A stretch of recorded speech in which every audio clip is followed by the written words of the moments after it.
Hello, everyone. This is the second Team Topologies Book Club live sync meeting.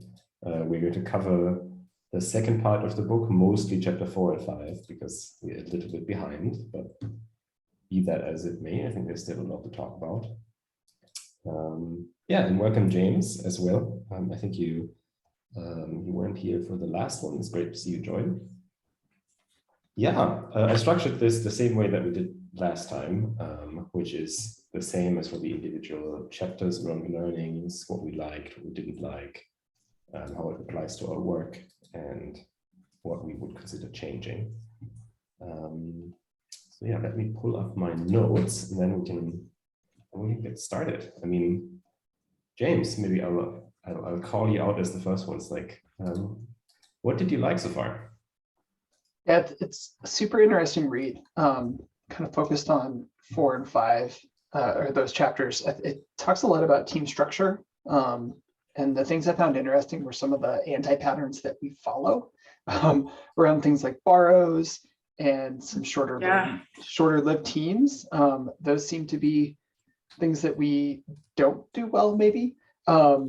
The other thing that as I was wrapping up chapter 5, it talks a lot about that stream focused or work stream kind of focus and trying to think about how that applies to not features, but more even jobs to be done. So I think that there's probably some examples that I haven't gotten to yet that better describe that, or I need to go back and reread from earlier in the book. But that was kind of where I struggled with, what does a stream actually mean? What's a work stream actually mean in this regard? I did think that like some of the other team types around platform teams and enablement teams, we do pretty well. I thought it was an interesting wrinkle around having those be shorter lived or kind of temporary or going in and out is the way that I read that. I don't know. How did you read that around like the enablement team? I think it was topology. Yeah, I think this is, I don't really think we have enablement teams in the way that they are described in the book, actually.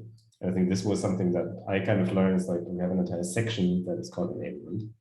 And some groups in that area do this, but like we don't, like the way I understood enablement teams was sort of consultants, right? People that you could pull in, you know, who have expertise in an area, and they consult and then go away. And we did that a little bit with the database team. But we're trying to actually stop that for that specific team, because I mean, consultants are very expensive in other areas. And I think this is something that sort of always pops into my mind. It's like, if you have a team that is not primarily a consultancy team, do consultancy jobs, then that's very, very expensive, because you kind of drop them in for like 3 months into something, they lose their entire focus, and they need to like do this one thing and then go back to whatever they needed to do. So yeah, like I don't know if we even have this, or if we should in some areas. Would you, when I read enablement teams, I initially thought about it as like engineering productivity, but does it more closely match to our working groups? There's kind of a specific problem. Yeah. Was like LFS kind of that too, like large file storage and like the teams around that infrastructure? Were those enablement teams? I don't know. I don't know. I'm familiar with that. Okay. Over in Josh's world?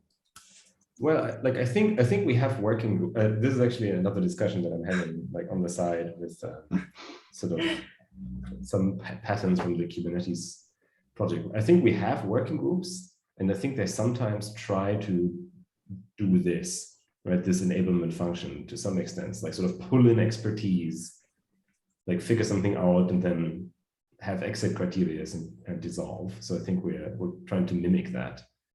But the way I read, maybe this is really an interesting question, because I read this a little bit differently. So in my world, I thought of like enablement teams as sort of like, yeah, like almost like consultants, like people, you know, like they know a lot about like a specific area. You know, if you have issues with, large file systems in Git, you have like 3 people who can kind of come in and help you make good decisions and like be a resource, but they float around a lot is kind of how I read it. I don't know how you perceive that.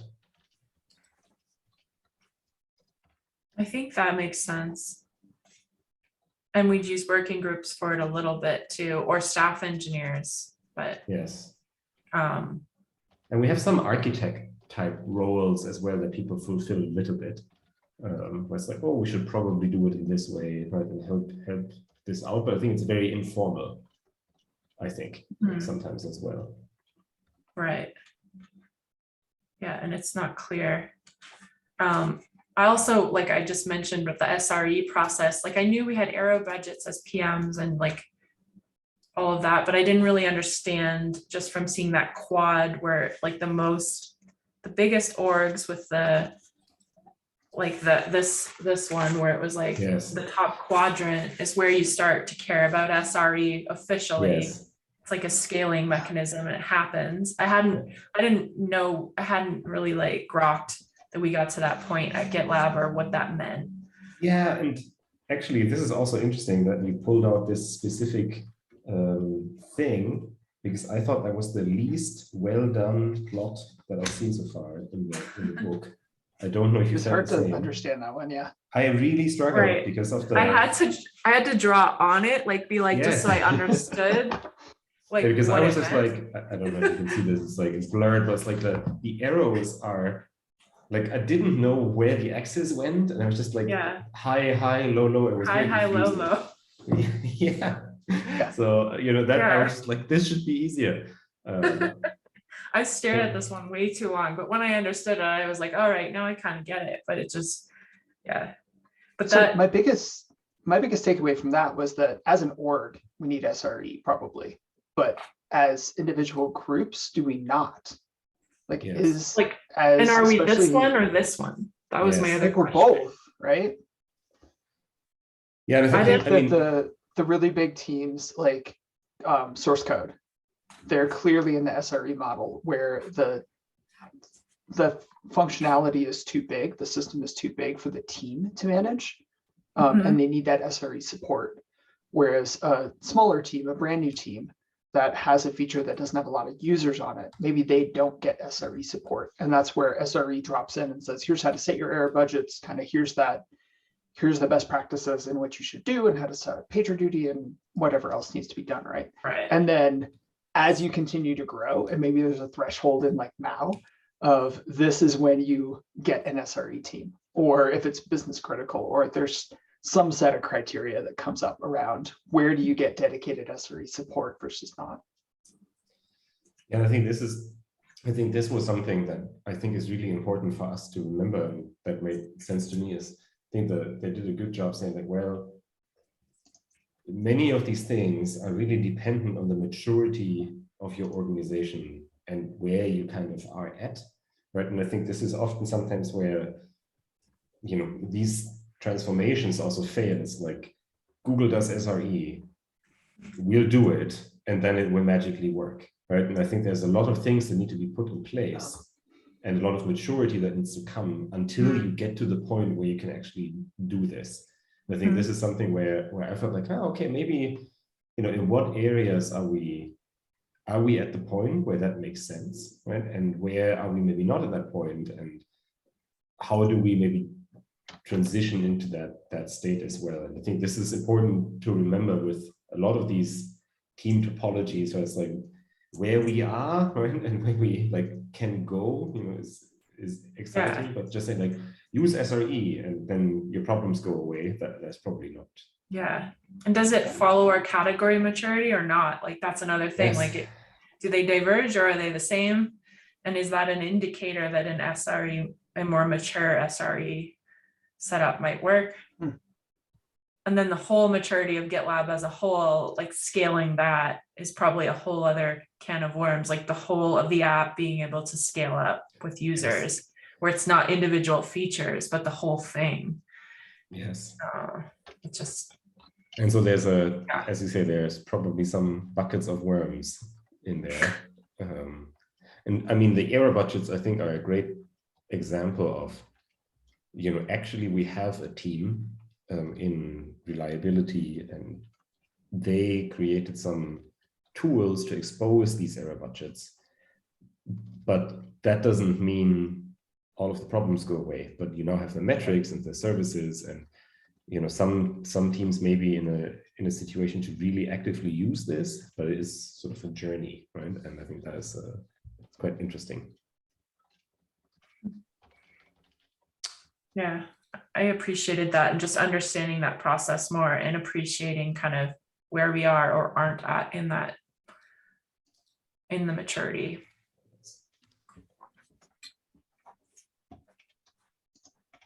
Are we going to use the bullets? Like, what did you learn? Are we going to go into applying to your current work? I think we are. Should we just roll? Okay.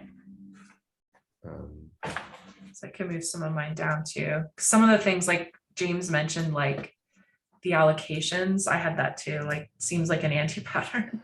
Yeah, That applies to. I think it was interesting when you see some of the things that are happening, and then you read something like this, and it's like, well, if this happens, that's an anti-pattern. Just like, we have never done that. So, yeah. I think the same caveats apply to this will solve all your problems is not true. Like, this is how this particular org does it for their set of problems. And they probably don't do it that way anymore, since this is an actual physical printed book, like they've evolved. Same thing that I think applies to anti-patterns, where not all of the problems that we have may apply. And so the anti-pattern might work today, but that doesn't mean it will forever, right? It's also, I think it's a pragmatic move. Yeah. I think, for example, if we have a business critical piece of work that needs to be done, and we, for whatever reason, are structurally not set up to get it done, the fact that we at least have a mechanism, a sort of a more or less formalized process to say like, hey, we really need it, let's do something about it, is probably better than not having it. But then we can ask ourselves like, okay, why did we end up in that place to begin with? And then I think you can say like, well, actually, maybe, these are some of the root causes, because I do think that, at least from my perspective, when you end up in a state where you have to borrow people from different parts of the organization, then maybe we missed an opportunity earlier to recognize that we should sort of set that up more formally and more proactively. But sometimes we couldn't know, right? Or whatever it ends up being. So yeah, I agree with you. It's also easy to say like, oh, this is wrong. That's like, sometimes, we are where we are. And I think that's I wonder, like, does the existing team structure contribute to us having to do borrows? Like, as we're in Verify, where we're burning down S1 or S2 sus issues. That's one that we've done in the past, or burning down misdecilo bugs. Is the existing arrangement of the team such that it makes us not be able to focus on that work or those work streams appropriately? And then we have to bring in someone else because we focused our time elsewhere. Mm-hmm. Maybe. They do seem pretty structured and around certain features too, which is one thing I've noticed talking to customers around planning. There's cool ones that have squads that stay together for like 9 months on a feature and then get moved to another feature, but the squad stays the same. So they keep that, like, the team together. And like, I've gone through 3 allocations at GitLab, plus losing my first team, got separated and sent out. And we had just hit a rhythm. And it was like, I got a taste of having an amazing team for like 2 releases where we were going. Then that team got dissolved and they just sent it out into the rest of GitLab, and I've never replicated it. But that team was so good. It was just like, we hit this peak state and then it got blown apart.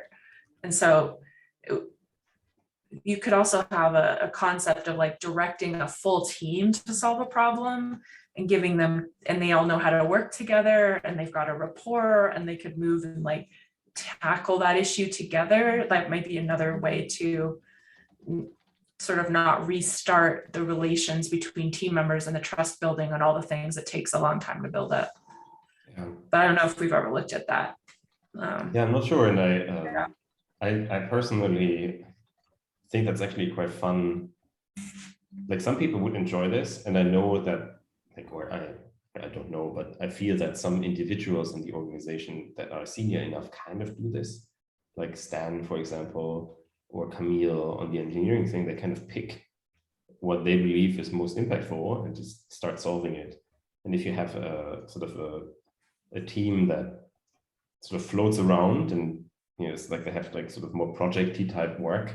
So like, okay, you know, this is what we're solving. But ideally, I mean, the risk with this is that sometimes you need ownership. Like you should have ownership for these things, because otherwise somebody fixes it temporarily, then you move on, and then nobody feels the ownership again. And then what happens? I think this is ideally every piece of code is owned. And I think this is also something that I learned in here, is that sort of being explicit about who owns what, and you know what the sort of responsibilities and working modes of teams can really help. And I think I think this is something where I'm asking myself, like, okay, are we really as clear about that, right? And that is maybe, but I think there's a lot of advantage to being explicit. And I think, for example, like James, you said, like, well, we are doing this in Verify, right? And maybe like from my perspective, working in enablement, a lot of the teams that I see in like the ops stage or the dev stage, right, I really associate with sort of value, like with streamlined teams. It's like you don't, like that's my assumption, right? It's like in an ideal world, you don't really have to content yourself very deeply with the intricacies of the like workings of GitLab. You want to deliver features to your customers or value, right? And you know, SaaS improvements are that they're not maybe features, but anything that stands in the way of that will be perceived, I think, as friction, right? And I think in a way, being explicit and saying like, we care about this, right? And our job is to do that, can also help sort of say like, well, and here are the 5 reasons why we can't do this, right? And that then may open up opportunity for GitLab to think it's like, okay, you know, like who does that, right? Who owns these friction points? I think that's maybe interesting from the sort of thinnest viable platform perspective, as well. Just on that too, I know there's a lot of screens that aren't even owned by a team, like our activity page, that activity graph, no one owns that. There's a lot that are just sort of free floating areas of the UI as well that are just unowned. The whole app should be owned. Someone should own and care about every pixel. So figuring out where those gaps are and getting alignment on who should own them and be responsible might be and I good. think this is also an issue that we sometimes see sort of deep in the back end, right? It's like we have tables in the database that maybe are growing super rapidly and are causing problems, and it's like, who owns this and what features map to this, and like who could be talked to and say like, hey, this is your thing. And I mean, in some respects, I feel that we sometimes still have this sort of handover system in sort of classic like non-SRE teams, right? Where you have like, oh, we have development, right? And then, you know, we can sort of get it into production, fine. But then what? Right? It's like, and then it's the infrastructure team at GitLab that like manages GitLab.com, and distribution that like does the self-managed bits. That's like really being able to say like, oh, you know, like this is creating problems for our customers, right? We are able to also do something about this. I'm not sure like teams are really empowered to do that in that manner at the moment. It's hard. And so that I think makes it also difficult. So I think that's something that we could potentially also improve.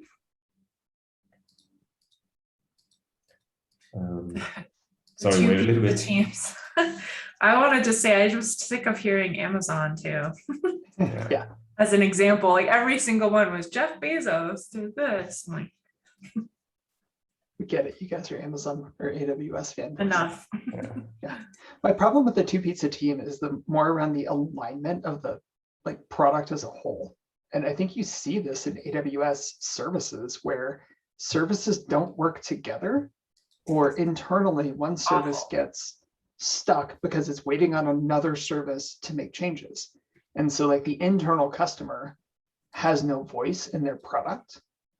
I think like the size of the team and the concept of the team can work, but I've never really seen it done well. And that isn't to say that like a very top-down structure is the right way to go. It's just that the examples that are provided, I've not seen work well. It's also, I mean, this is controversial, but there's a lot of talk in this about like breaking up a monolith, and I don't think that is necessarily like that's not bad, but there's a lot of good to be had, and I think they do a good job discussing some of the like potential pitfalls as well. But what you just outlined is exactly one of those things. It's like if you have microservices everywhere, what can happen is you have a very disjointed user experience, because all of these things operate slightly differently. Everybody has slightly different ideas, and if you don't actually have a common set of standards, or like maybe I think this goes into your point about pajamas, right? Then you can get into a state where it really behaves is exactly as it is built, which is like many different disjointed like bits and pieces, and I think that's not what you want in the user experience. And so, and the other thing that you can get, and I think we kind of have this, is we have this what they call like a distributed monolith. It's like you have all of these different services, but you still need to test them together or ship them together, and so you've split everything apart, but they're not really truly independent from each other. And then you have to like get them back together at one point yet again, but it's all a lot more complicated than it was before. And, I sometimes get this, or got this feeling in some parts of the chapters, like just break everything apart and automatically, your problems go away. I think this sort of ties back to the maturity of the organization and the like amount of change. I think you have to be really mindful in doing this, because there are also downsides to that.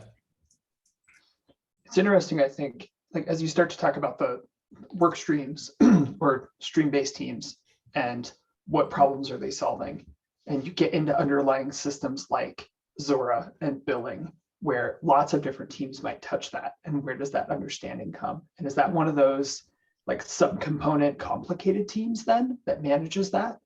But that seems to be an anti-pattern, because they say don't have DBA teams, like shift that work over to the stream team. So I don't know, I was having a hard time reconciling that in a couple of chapters that I read, and maybe all of it resolves itself in chapter 6 and I just haven't gotten there.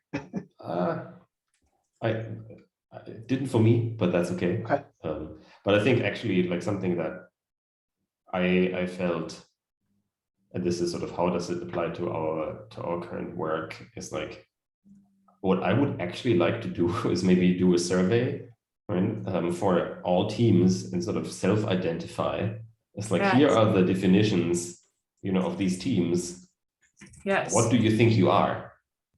Right. And I think an outcome of that could be people say, well, we are all of those things, or we're none of those things, or people say like, hey, actually I'm this, right? And you could maybe do that. That's maybe a fun side project. You can say like, well, other people like say, okay, let's say Gitterly, right? I would, for example, say Gitterly is a very good example of a complicated subsystem team, right? If we ask all product managers, what is Gitterly? Will they select this? And let's say 90% do, but then the Gitterly team self-identifies as we are a value stream team.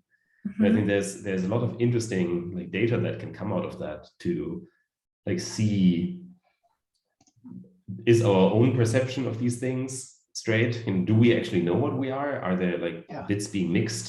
And I think there's a lot of like interesting things that could come out of that.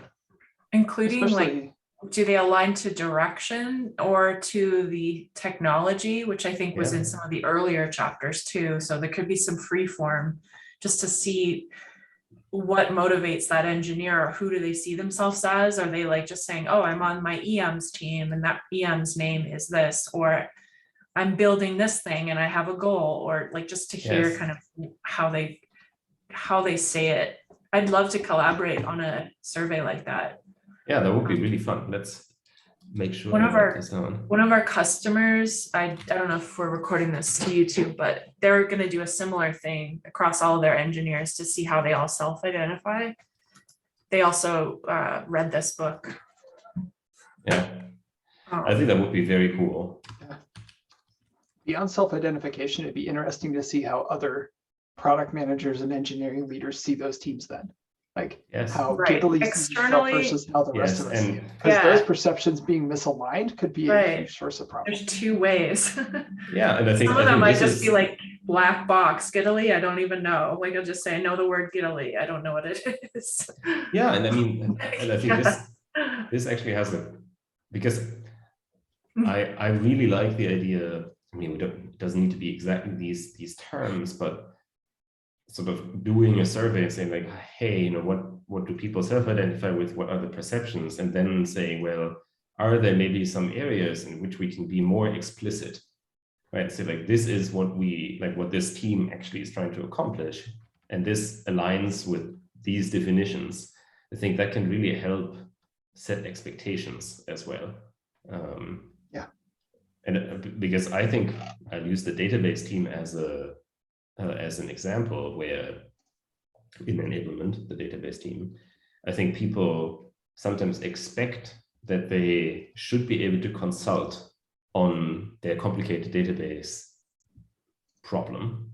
But what they're actually trying to do right now is, you know, build services and tools for engineering as a whole, you know, to make sure that the database is in a good state, you know, and that people can interact with it easily, but they don't want to necessarily go and give advice on how to build this new feature because that's very expensive.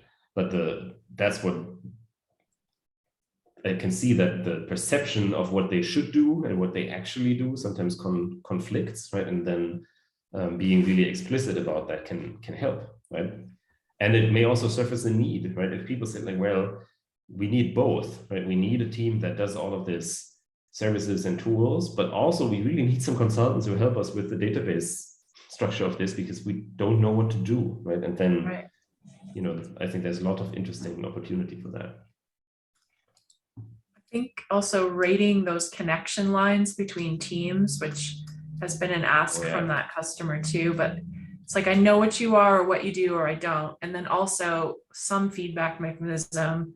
The database team always lets me down. The Gitli team always lets me down. I'm always blocked, or I'm always asking for this thing, right? Or I have a great connection with the foundation's penmanship pajamas and like, no, that's flowing well, but there's this other connection that's not, and having some way to formalize that and review it. And if it's a bad one, maybe there just needs to be another team or a different structure of the teams or more resources. So yes, yeah, I think this is maybe kind of where this gets really interesting. I think this is part 3, which is called evolving team interactions for innovation and rapid delivery. And I think this is where that gets sort of to that point. I'm really excited about that part because I'm like, okay, so we may be doing some of this already. So we probably have some areas where this goes really well, and then maybe some areas where we could evolve.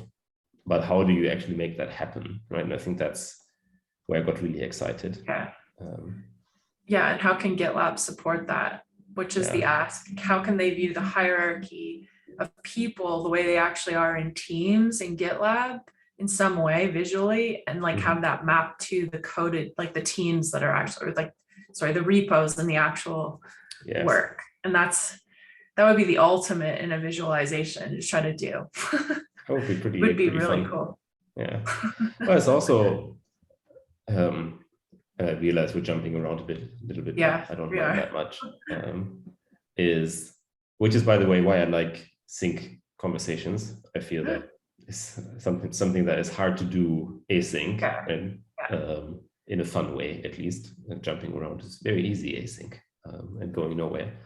No, like one thing that was, I think, a big chunk of the chapter 5 was on the platform team and the interactions with the platform team and whatnot. And I got super excited about that, because I think the enablement section and the SaaS platform section, like even more by name, are often platform teams, right? And I think this is, from sort of my perception, I think this is really an opportunity space where I think Kristen and I met a couple of weeks ago on like search, for example, but I think there are others where I think if we had a strategy of saying like, hey, we really need to like have a minimally like thin platform layer that allows all of these streamlined teams to do what they do very rapidly, and then moving or evolving enablement in that direction in some areas, I think that could really also help scale us, because I think we may have some areas where that works pretty well already, and then we may have some other areas where there's room for improvement. And what I like particularly selfishly is that sort of an anti-pattern for platforms is this sort of the IT department, right? And I think given how fast GitLab has grown, I think the enablement teams have coped pretty well with the scale.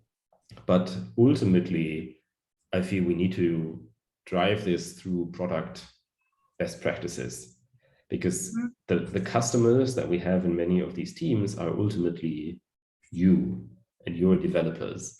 And I think if we sort of slowly move into the direction where we make it easier for teams to work with certain parts that are really tricky to get right at the moment, then that would unlock a lot of velocity, in these streamlined teams. And I think we talked about that with some of the examples of what you would maybe want to do, Kristen, on like the front end. It's like more Notion-like, like transitions on the UI and whatnot, but maybe these things are not possible at the moment, because in order to do it, you have to like understand so much of the like backend, that it kind of doesn't happen. It doesn't. They're too big of a problem. And we've solved it like 6 different places where we have a filter and every single one's different. So if there was like one way to filter and search in GitLab, and there's one way for the backend to work, for it to be performant, for it to render as tables or lists or boards or whatever we need, any type of dashboard, I'm on board for that.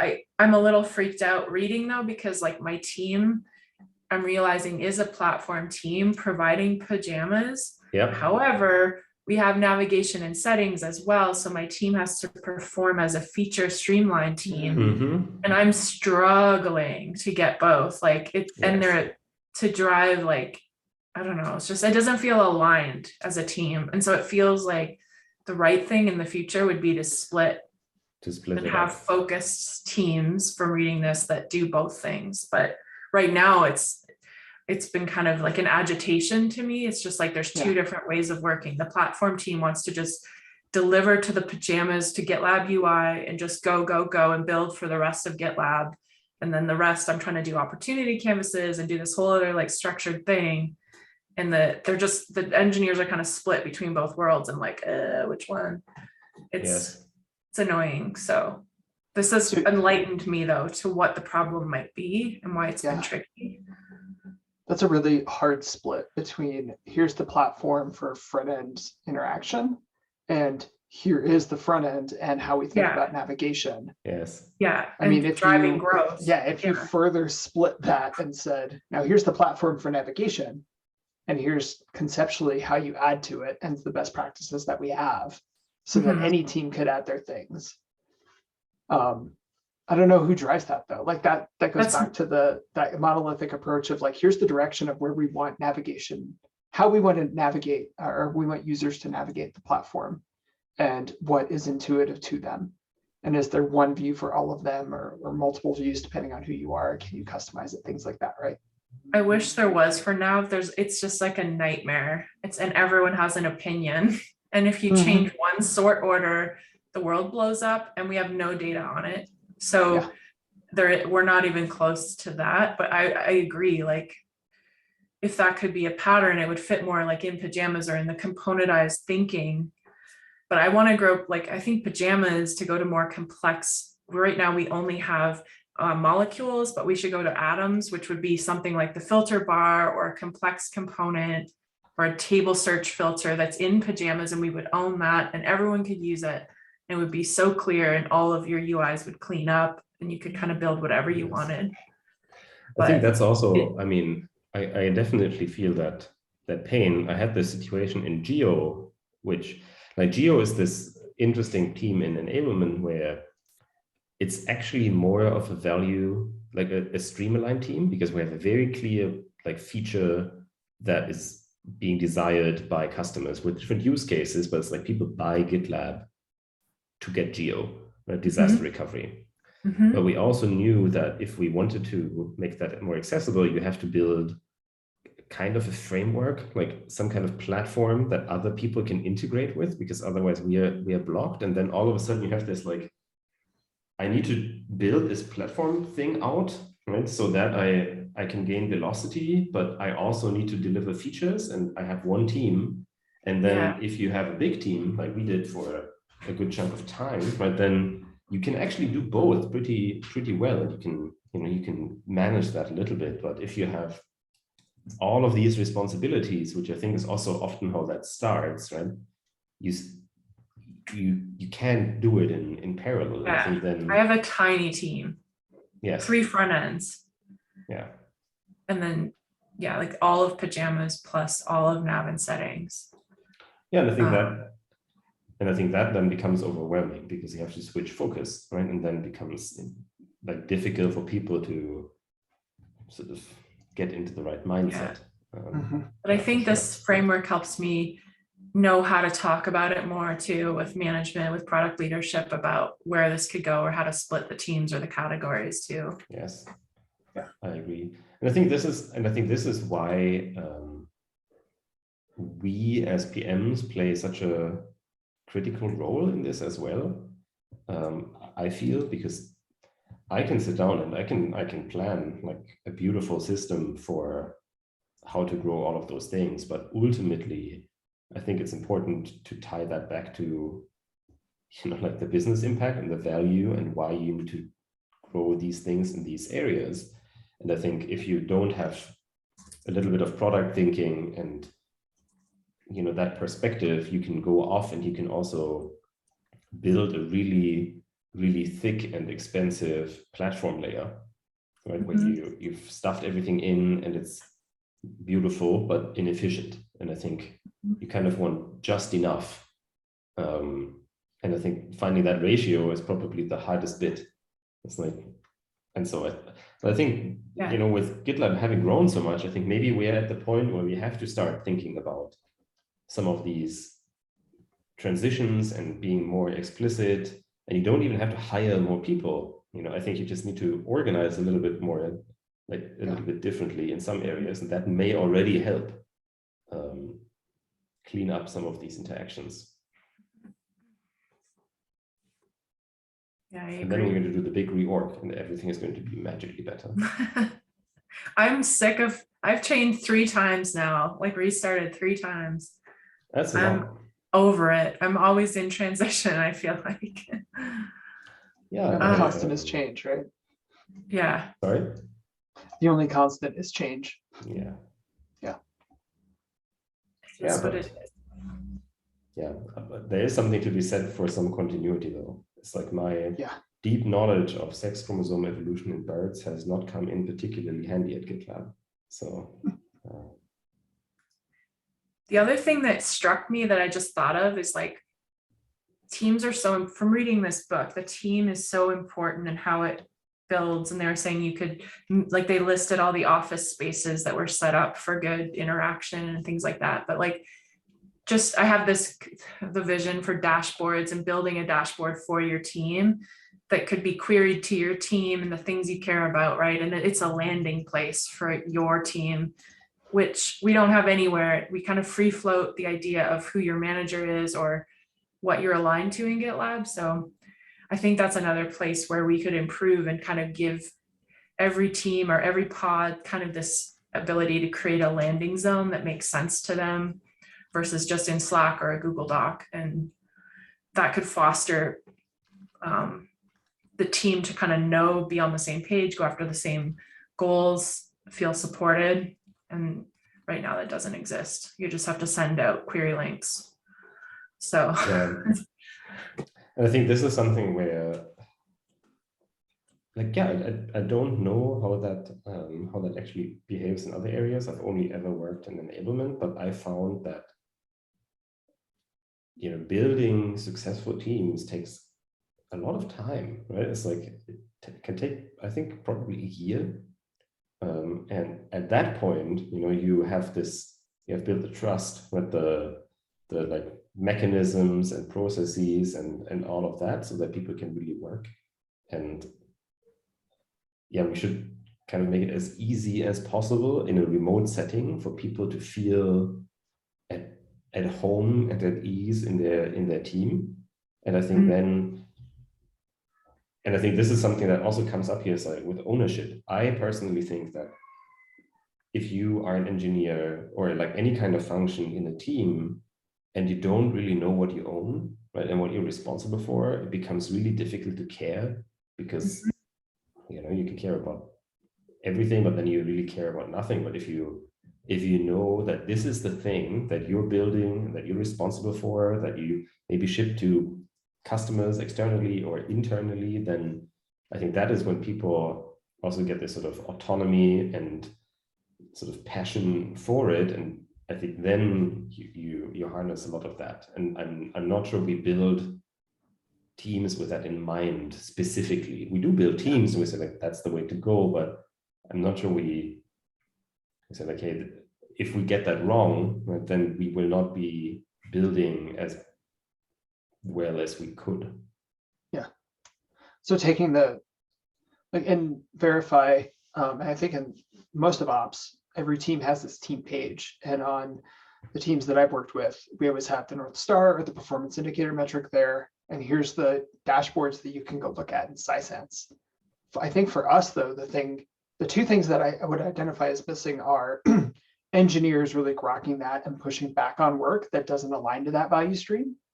And then the feedback loop from the customer of, we can build all of this stuff, but unless we have a direct feedback loop from the customer that's in that value stream, like it's hard to like get that passion and care, I think, about what we're building and understanding how it improves their world. I think we have a lot of that as product managers, but getting it back to the engineering teams is tough.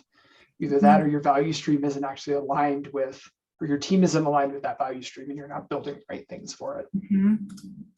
I'd love to see that too, how you're doing that, and see if we could replicate that model, like the landing page for your team, because I'm gathering every instance I find of someone using something other than GitLab to manage GitLab or to bring people together. And so that would be a good one. Is it just an issue to like per quarter, or is it? Let me see if I can find it real quick. The one we're doing for pajamas is a good example of just to like, I posted that in the product call, but it's a really cool dashboard that my EM made. If you guys are interested in seeing it. Yeah. Our dashboard You can scroll way down on it. Yeah. Oh, cool. So our dashboard is still in flight. But we want to try to do some POC dashboards that would be like the product persona, the team persona, the EM persona, and just EMs want to track their direct reports. So like a query of the activities of everyone who reports to them, or like just what you'd want to see kind of on your, like I'd have a Christian headquarters dashboard, which is just the things I look at every day kind of thing. But trying to catalog these and get the concepts flowing. I also think, speaking about this feedback loop, I mean, we do have a SaaS platform, so that's something. Not everything is deployed on there, but it should be super straightforward for a team to learn, what frustrates their users when they use their feedback, their features in some way, right? And I don't actually know how easy that is for us at the moment. And I remember in the summer last year, I wrote up an epic proposal for the memory team, for if you have sort of jobs to be done or specific workflows in the product, we should be able to get teams information on how long, like the page load times are for some of this. So like if you create an MR, right, and you know that these are the 5 or 10 steps that somebody should go through, which is the like happy path, just being able to say like, okay, like step 6 here, like the page load time is always like 3 seconds. It's like, that is probably a pain point, right? And then giving that back to teams and then relatively quickly without tons of waiting time, that would be amazing. And I'm not sure how easy that is at the moment. We don't have good workflow stuff in our data tracking yet, like funnels or like tracking a user.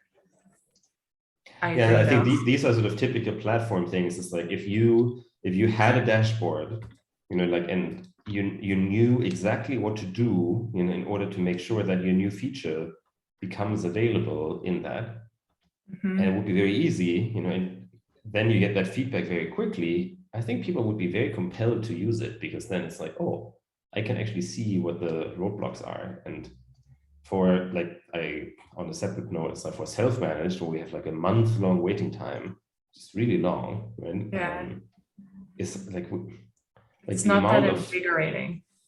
Not really, but I could live with it, right? If I then, know it's like I've instrumented my feature, and then I go to a beautiful Sisense dashboard and it tells me everything I need to know. Instead, I have to arcanely invoke legacy tables in some MySQL database that I don't understand. And like Amanda has done a fantastic job like pushing on that, and she's interviewed me, and I think she's going in exactly that direction. But those are some of the things, like if you give people that data and access to it, and you make them own it, then they will work on it. Launch the feature, embed that Sisense graph on the little team page, and we watch the number go up together and celebrate it. Have that moment of celebration too, which I think is also important. Yes, I agree. Yeah, so, yeah.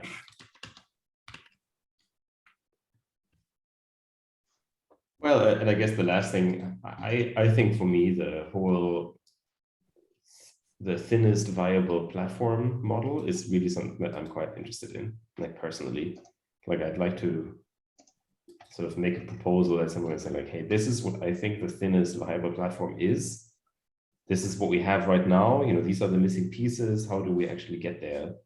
And it doesn't need to be all in one section, but we have some of these things sort of floating around the organization already. We have pajamas, right? We have like Get for provisioning things and quality testing, but there's not like a view either where I can say like, these are the tools and services, sort of our platform that you need to kind of operate, with your teams in order to like actually get your feature out there. And I think just having that, somewhere would already help.